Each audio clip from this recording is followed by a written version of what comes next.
তখন বলে বউ খারাপ। আশ্চর্য জাতি, আমি ঠিক বললাম না? যখন বউ হয় তখন হয় শাশুড়ি খারাপ, যখন শাশুড়ি হয় তখন বলে বউ খারাপ। তাহলে ভালো কে বলেন? খুব মুশকিল। তো শুনেন, লাইনটা কেটে যাচ্ছে। তাহলে শ্বশুরের সঙ্গে কোনো পর্দা, এরপরে শোনেন নিজের বাপের সঙ্গে কোনো পর্দা নাই।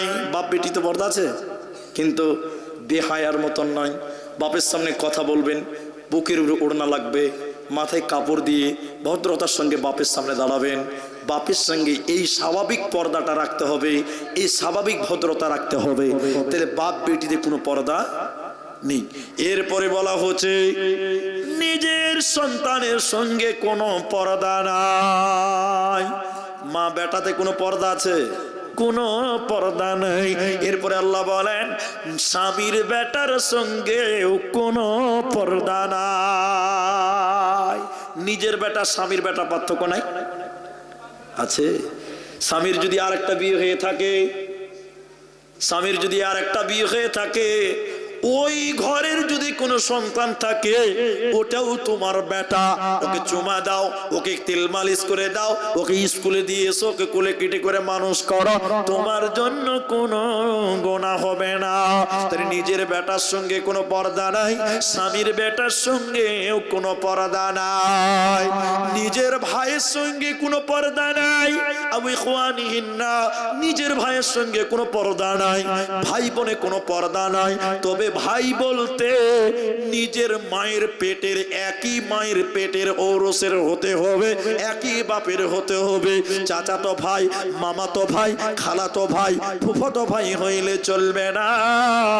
নিজের মায়ের বাপের একই ঔরসের হতে হবে। এই ভাই বোনের কোনো পর্দা নাই। তারপরে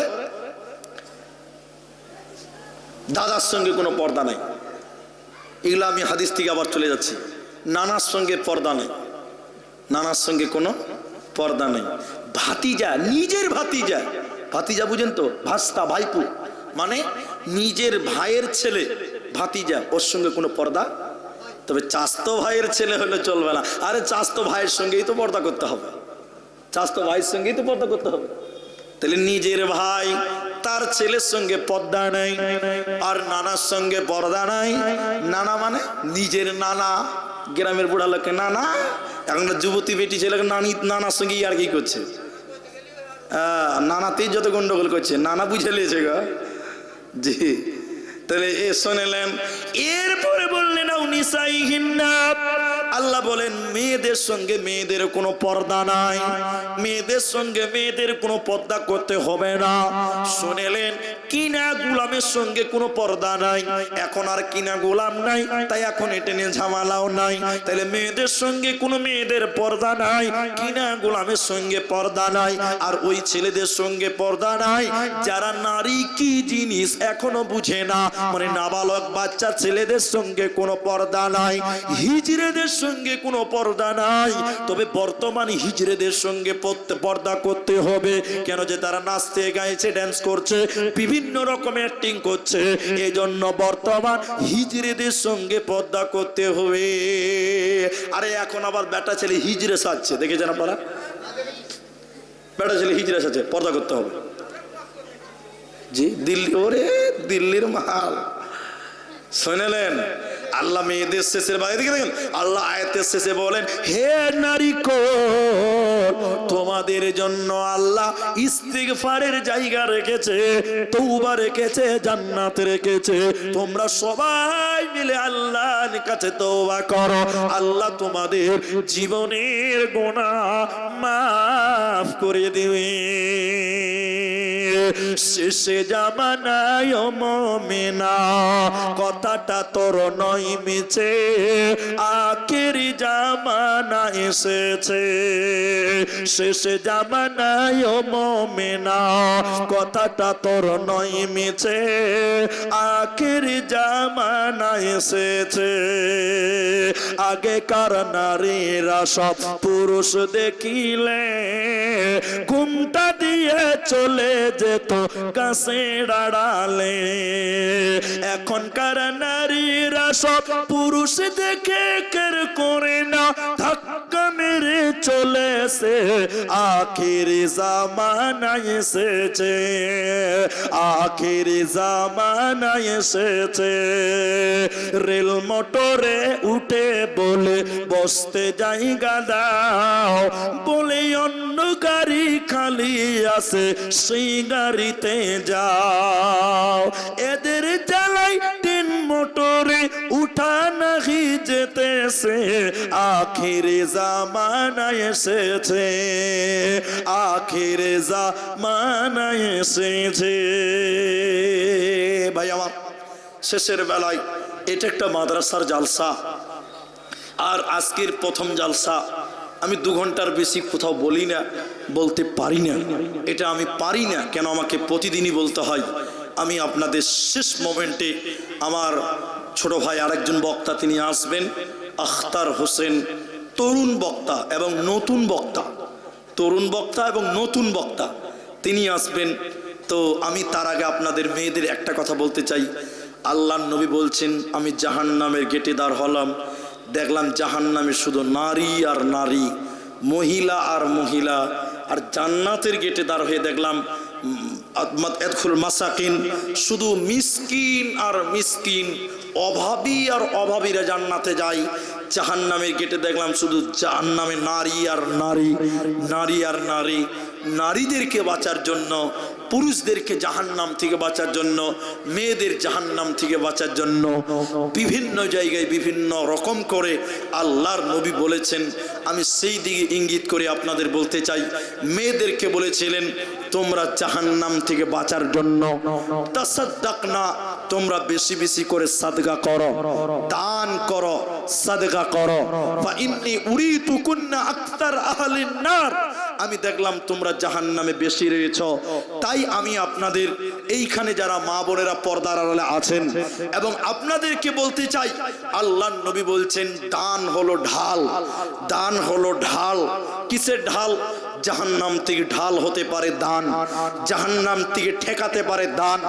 তাই আপনাদের এই মাদ্রাসার জন্য এই মাঠে যারা আছেন, আমি কে পয়সাওয়ালা কে গরিব আমি কাউকে চিনি না। আমি আপনারা মুসলমান, আমি একজন মুসলমান দ্বীনি ভাই হয়ে আপনাদের এই মাদ্রাসার জন্য জাহান্নামে ঢাল হওয়ার জন্য, দান করার জন্য আহ্বান করি। এই মাঠে কে আছেন, কোন মা আছেন, কোন ভাই আছেন, দানের জন্য আপনাদের কাছে অনুরোধ করি। কে আছেন যে 10,000 টাকা এই মাদ্রাসায় দান করবেন? কে আছেন যে 5,000 টাকা এই মাদ্রাসায় দান করবেন? আমি অন্তিম মুহূর্তে এই 1.5 ঘন্টা প্লাস হয়ে গেল, প্রায় 2.25 ঘন্টা হতে চলল। আমি আপনাদেরকে এইটুকু বলে আমি একটু দোয়া করে দিব, আল্লাহ যেন আপনার দানকে কিয়ামতের দিন জাহান্নাম থেকে রুখতে পারে, আল্লাহ আপনার দান যেন জাহান্নাম থেকে রুখতে পারে, এই দোয়া করে যাব। তাই আপনাদের কাছে এমন কে আছেন যিনি বলবেন 10,000 টাকা, যিনি বলবেন 5,000 টাকা? একজন মানুষ প্রথমে লাভবাইক দেন যে মাওলানা আজকের দিনের আপনার দাবি করার পর প্রথম দানটা আমি করলাম। এগুলো আমি চাওয়ার আগে দিয়েছে, আমি এখন চাইলাম। একজন মানুষ বলুন কে আছেন যিনি বলবেন 5,000? একজন মানুষ বলুন কিনি বলবেন আমি 10,000 টাকা আজকের এই মাদ্রাসার জন্য আমি দান করব, আমি আপনাদের জন্য দোয়া করব, আমি আপনাদের জন্য সবটি খুলবো, আমি আপনাদের জন্য দোয়া করে দিয়ে যাব। কে আছেন আল্লাহর বান্দা, কে আছেন আমার ভাইজানেরা যারা এসেছেন, যারা এই মাদ্রাসার কামিয়াবির জন্য, নিজের পরকাল মঙ্গলময় করার জন্য যারা এসেছেন? আমি কাউকে চিনি না, আপনাদেরকে অনুরোধ করি 5,000 টাকা দেনেওয়ালা একজন মানুষ প্রথম নাম্বার কে দিবেন? একটু আল্লাহর রাস্তে উঠে আসেন, আমি একটু আপনাদের জন্য দোয়া করি। একটা একটা করে টান, এগুলো খুলে দেন, ভেল লেগে যাবে। হ্যাঁ, মাশাআল্লাহ। কে আছেন? আমি চিনি না কাউকে। 5,000 টাকা, আর আমার হাতে একজন দিয়েছেন 2,000 টাকা। গাড়াল লাগিয়ে দাও, 2,000 টাকা। জাযাকুমুল্লাহ, হাইয়াকাল্লাহ, বারাকাল্লাহ। গাড়াল লাগাও, গাড়াল লাগাও। লাগাবো কোথায়? জাযাকাল্লাহ, হাইয়াকাল্লাহ, বারাকাল্লাহ, আল্লাহুম্মা আমিন। দিয়েছেন আরেকজন 500 টাকা। ভাইজান আপনাদের এই মাদ্রাসার জন্য, এই মাদ্রাসা বামুনটলা, এই মাদ্রাসা দিয়ে দেন, ওরা খুলে নেবে, দিয়ে দেন, ওরা খুলে নেবে। এই মাদ্রাসার জন্য 5000 টাকা দেনেওয়ালা প্রথম দিন একটা লোক, একজন কোনো মানুষ যে ব্যবসা করেন, খেতিবাড়ি করেন, ডাক্তারি করেন, মাস্টারি করেন, আল্লাহ আপনার অবস্থা ভালো রেখেছেন, যে রকম করেই হোক আপনাদের কাছ থেকে আমি একজন মানুষ আশা করছি যে প্রথম দিনের দান 5000 টাকা দেনেওয়ালা একজন জাহান্নাম থেকে বাঁচার জন্য। কেউ হাত তুলতে পারবেন না যে এখন নাই কাল দিব, কাল নাই পরশু দিব? একটা মানুষ হাত তোলেন, এতগুলো লোক আছেন, 5000 টাকা নবীর মাদ্রাসায় দিবেন। আল্লাহ আপনার রুজি রোজগারে বরকত দান করবেন, আল্লাহ আপনার শরীর স্বাস্থ্য ভালো রাখবেন, আল্লাহ আপনার ঈমান আমলে বারাকা দান করবেন। ভাইজান কে আছেন একজন মানুষ আমি চাই যে 5000 টাকা, অনেক জায়গাতে 50, 1 লক্ষ টাকা পর্যন্ত দান করেন। আমি শুধুমাত্র 5000 টাকা একজন মানুষের কাছে আবেদন করলাম। ভাইজান এই মাঠে কেউ নাই 5000 টাকা, একটু যারা দেবেন একটু উঠে আসেন, ইনশাআল্লাহ আল্লাহ আপনাদের ভালো রাখবেন। বরকতের কি নাম আপনার? কোথায় বাড়ি? বামুনটলা। মা বাবা আছে আপনার? মা বাবা আছে বেঁচে? মা বাপ 2 জন বেঁচে আছে। ইসরাইল বামুনটলা, লিখে দেন। কে লিখবে? লেখেন। 9500 টাকা বাকি, 500 টাকা এখন দিলেন নাকি? 500 টাকা দিলেন। কি কাজ করেন ভাই আপনি? আচ্ছা, আল্লাহু আকবার। আমি দোয়া দিচ্ছি, আপনারা শুধু আমিন বলবেন, বলবেন তো? আল্লাহ গো তুমি তার ব্যবসাতে তুমি বরকত দান করো, বলুন আল্লাহুম্মা আমিন। আল্লাহ গো তুমি তার রুজি রোজগারে বরকত দান করো, বলুন একবার আল্লাহুম্মা আমিন। আল্লাহুম্মা সাল্লি আলাইহি